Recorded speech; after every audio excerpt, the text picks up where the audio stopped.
Hello everyone, how are you? Fine? Okay, I am also fine. अच्छा, तो आप ये बताइए, आपने अपना असाइनमेंट कंप्लीट किया? अगर कर लिया है तो वेरी गुड।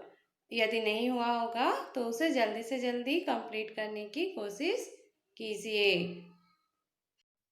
आज हम क्लास 6 हिंदी की चैप्टर 2 बचपन का अध्ययन करेंगे। चैप्टर 2 बचपन, जिसकी राइटर है कृष्णा सोवती और उन्होंने इसमें अपनी बचपन की बातें बताई है और इस पाठ के माध्यम से पहले के समय में और अभी के समय में क्या डिफरेंसेस है ये बताया गया है। ठीक है, अब आगे बढ़ते हैं। मैं तुम्हें अपने बचपन की ओर ले जाऊंगी। मैं तुमसे कुछ इतनी बड़ी हूँ कि तुम्हारी दादी भी हो सकती हूँ, तुम्हारी नानी भी, बड़ी बुआ भी, बड़ी मौसी भी। परिवार में मुझे सभी लोग जीजी कहकर ही पुकारते हैं। मिस कृष्णा शोभती जो है वो कहती है कि मैं आपकी दादी भी हो सक मैं इतनी बड़ी हूँ कि आपकी दादी हो, नानी भी, और परिवार में सब लोग मुझे जीजी कहकर, जीजी मतलब बड़ी दीदी कहकर पुकारते हैं। हाँ, मैं इन दिनों कुछ बड़ा बड़ा यानी उम्र में सयाना महसूस करने लगी हूँ। शायद इसीलिए कि पिछली शताब्दी में पैदा हुई थी। मेरे पहनने ओढ़ने में भी काफ़ी बदलाव आए हैं। पहले मैं रंग बिरंगी कपड़े पहनती रही हूँ, नीला, जामुनी, ग्रे, काला, चॉकलेटी। इसमें लेखिका कह रही है कि मैं कुछ सयाना महसूस कर रही हूँ। सयाना मतलब मेरा उम्र बढ़ गया है, मैं दादी नानी की उम्र की हो गई हूँ और मेरे पहनावे में भी बदलाव आया है। पहले मैं कलर कलर के कपड़े पहनती थी, जैसे नीला, जामुनी, ग्रे, काला, लेकिन अब मन कुछ ऐसा करता है कि सफ़ेद पहनो, गहरे नहीं हल्के रंग। मैंने पिछले दशकों में तरह तरह की पोशाकें पहनी हैं। पहले फ्रॉक, फिर निकर, वॉकर, स्कर्ट, लहंगे, गरारे और अब चूड़ीदार और घेरदार कुर्ते। मतलब इसमें लेखिका कह रही कि पहले मैंने अलग अलग तरह के कपड़े, जैसे फ्रॉक होता है, फिर निकर वॉकर होता है, स्कर्ट होता है, ये सब कपड़े पहने हैं, लेकिन अब सिर्फ कुर्ता और घेर मतलब चूड़ीदार और घेरदार कुर्ते ही अच्छे लगते हैं। बचपन के कुछ फ्रॉक तो मुझे अब तक याद है। हल्की नीली और पीली धारी वाला फ्रॉक, गोल कॉलर और बाजू पर भी गोल कफ, एक हल्के गुलाबी रंग का बारीक चुन्नटों वाला घेरदार फ्रॉक, नीले गुलाबी रंग की फ्रिल। मीन्स लेखिका को अभी भी याद है कि उसके पास पीले और नीले रंग की फ्रॉक थी। उन दिनों फ्रॉक के ऊपर की जेब में रुमाल और बालों में इतराते रंग बिरंगे रिबन का चलन था। लेमन कलर का बड़े प्लेटों वाला गर्म फ्रॉक, जिसके नीचे फर टंकी थी। 2 ट्यूनिक भी याद है, एक चॉकलेट रंग का और अंदर की कोटी प्याजी, दूसरा ग्रे और इसके साथ सफ़ेद कोटी। आगे लेखिका कहती है कि मुझे दो ट्यूनिक भी पहनती थी, जो एक चॉकलेटी रंग का था और उसके अंदर की जो कोटी थी वो प्याजी कलर का था। दूसरा ट्यूनिक एक ग्रे कलर का था और उसके साथ सफ़ेद कलर की कोटी थी।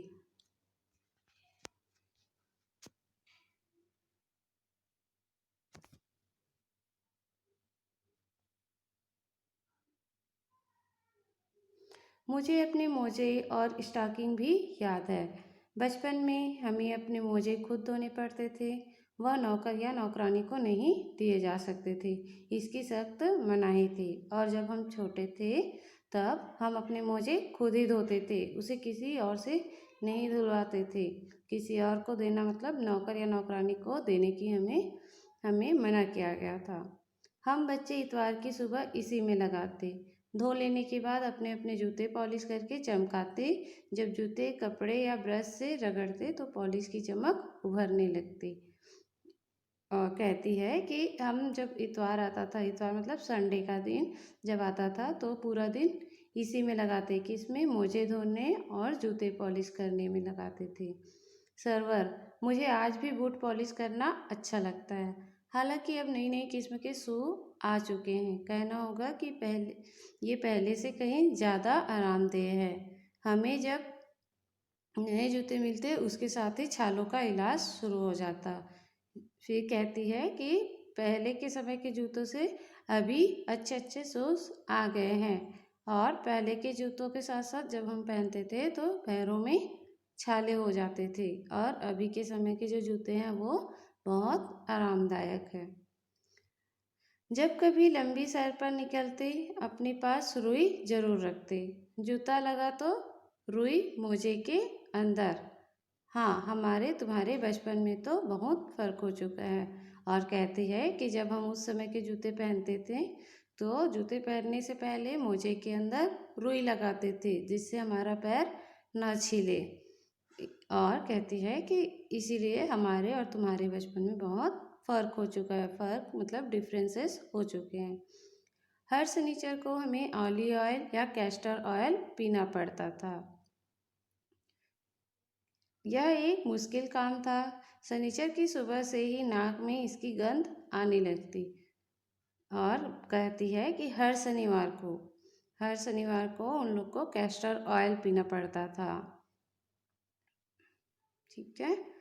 छोटे शीशे के गिलास जिन पर ठीक खुराक के लिए निशान पड़े रहते, उन्हें देखते ही मितली होने लगती। मितली मतलब मन मचल सा जाता था। मुझे आज भी लगता है कि अगर हम न भी पीते वह शनिवार दवा तो कुछ ज़्यादा बिगड़ने वाला नहीं था, सेहत ठीक ही रहती। और कहती है कि अगर हम उस शनिवार को वो जैतून का तेल नहीं पीते तो भी हम सही रह सकते थे। तुम्हें बताऊंगी कि हमारे समय और तुम्हारे समय में कितनी दूरी हो चुकी है। यहाँ तक कि बचपन की दिलचस्पियाँ भी बदल गई है। और आगे कहती है कि मैं आपको बताती हूँ कि हमारे समय जब वो छोटी थी उस समय और अभी के समय में कितनी बदलाव आ चुकी है।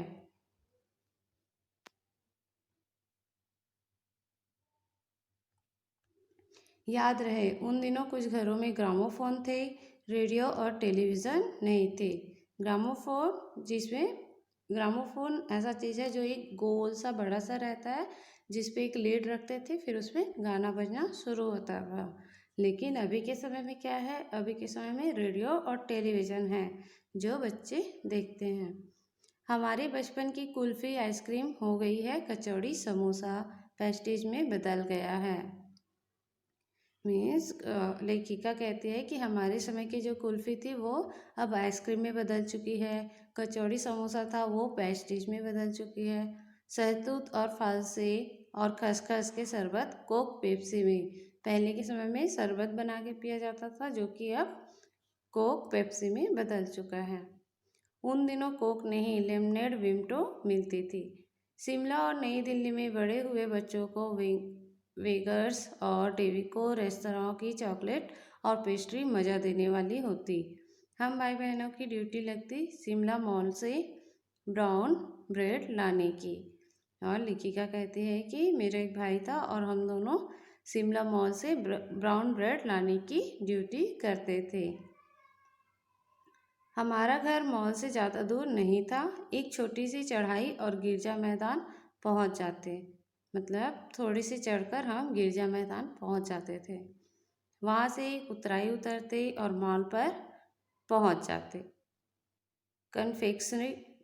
कन्फेक्शनरी काउंटर पर तरह तरह की पेस्ट्री और चॉकलेट की खुशबू मनभावनी। मतलब काउंटर में पहुंचते ही अलग अलग पेस्ट्रीज और चॉकलेट की खुशबू आती थी जो मन को मोह लेती थी। हमें हफ्ते में एक बार चॉकलेट खरीदने की छूट थी। सबसे ज़्यादा मेरे पास ही चॉकलेट टॉफ़ी का स्टॉक रहता। मैं चॉकलेट लेकर खड़े खड़े कभी न खाती, घर लौटकर साइड बोर्ड पर रख देती और रात के खाने के बाद बिस्तर में लेटकर मज़ा ले लेकर खाती। और लेखिका कहती है कि हमें हफ्ते में एक ही बार चॉकलेट खरीदना रहता था। हमें जितना चाहे उतना खरीद सकते हो ये कहा गया था। तो मेरे पास ही सबसे ज़्यादा चॉकलेट की स्टॉक रहती थी, मतलब बहुत सारा रहता था। और उसे मैं तुरंत नहीं खाती थी, उसे घर लौटकर एक साइड बोर्ड रहता था जहाँ रख देती थी और फिर रात के खाने के बाद उसे आराम से मज़ा ले लेकर खाती थी। शिमला की काफ़ल भी बहुत याद है, खट्टे मीठे, कुछ एकदम लाल, कुछ गुलाबी, रसभरी, कस्मल। सोचकर ही मुंह में पानी भर आए।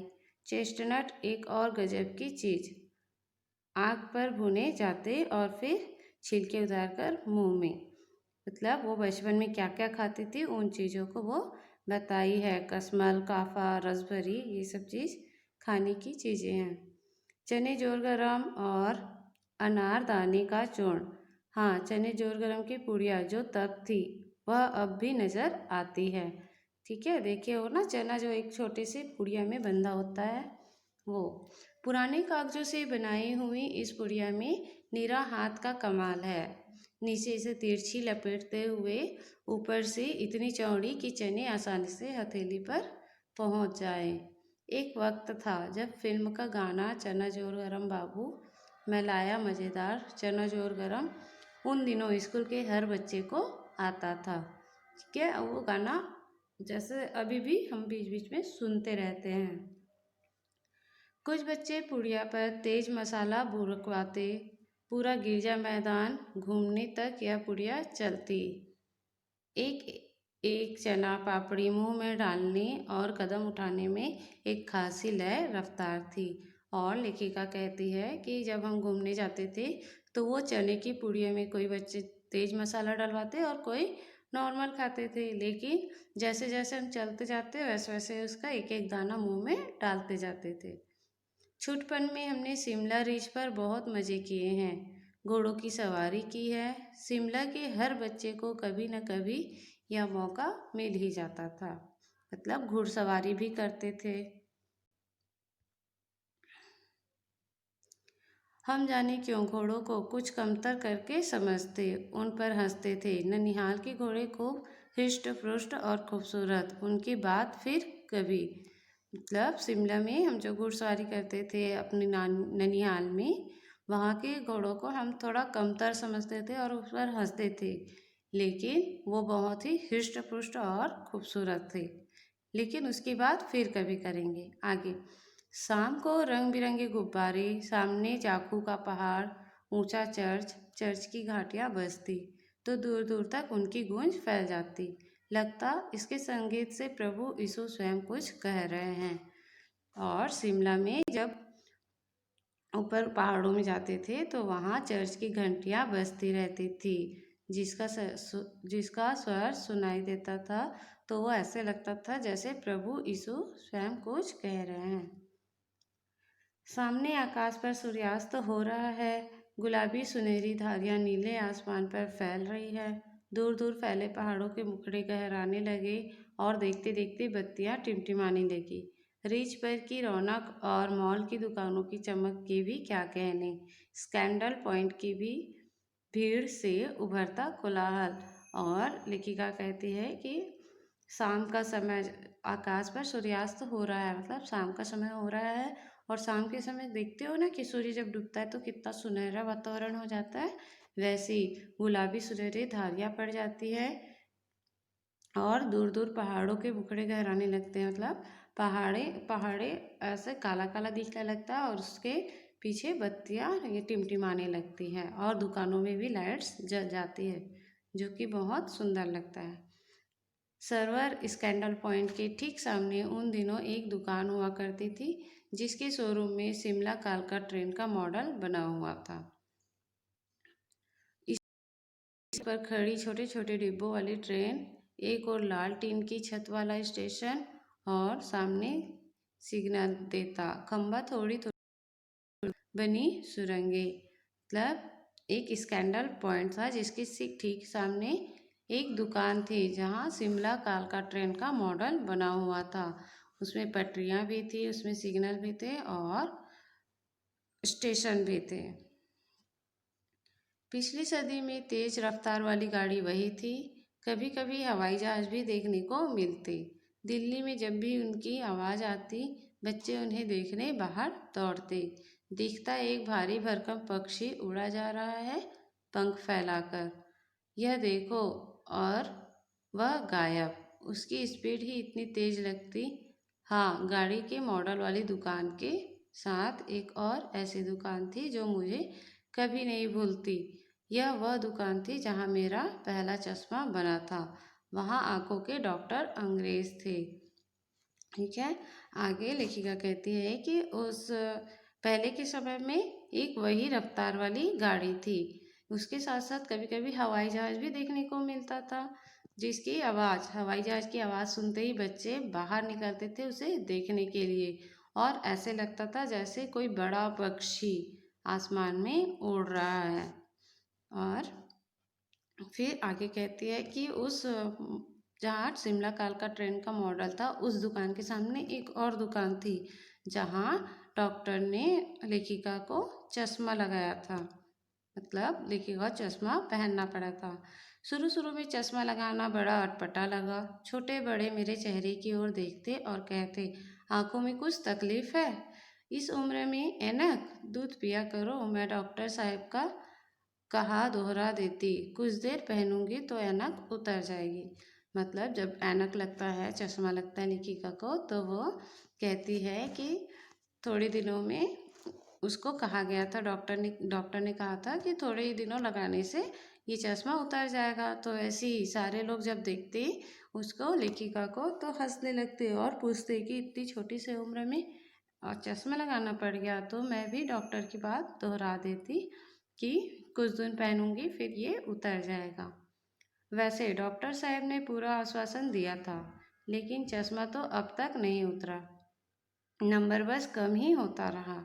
मैं अपने आप इसकी जिम्मेवार हूँ। जब आप दिन की रोशनी की को छोड़कर रात में टेबल लैंप के सामने काम करेंगी तो इसके अलावा और क्या होगा?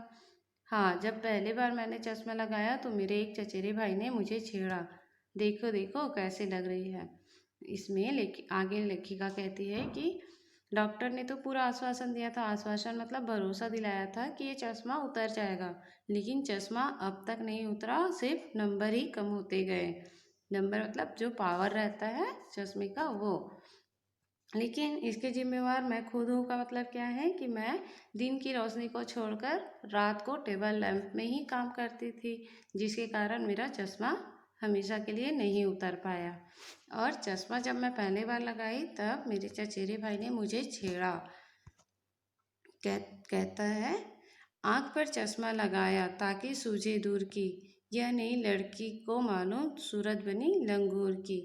तो वो एक क्या चिढ़ाते थे, मेरे जो चचेरे भाई थे वो चिढ़ाते थे कि आँख पर चश्मा तो लगा लिया ताकि दिखे दूर की, लेकिन नहीं मालूम है कि सूरत बंदर के जैसे दिख रहा है। लंगूर, लंगूर एक बंदर की तरह होता है ना, वैसे दिख रहा है। मैं खींची कि मुझ पर यह क्यों दोहराया जा रहा है, पर शेर बुरा ना था। फिर वो कहती है कि मुझे थोड़ा गुस्सा तो आया, लेकिन उसमें जो शेर बनाया था वो बुरा नहीं था। जब वह चाय पीकर चले गए तो मैं अपने कमरे में जाकर आईने के सामने खड़ी हो गई। कई बार अपने को देखा, ऐनक उतारी, फिर पहनी, फिर उतारी, देखती रही।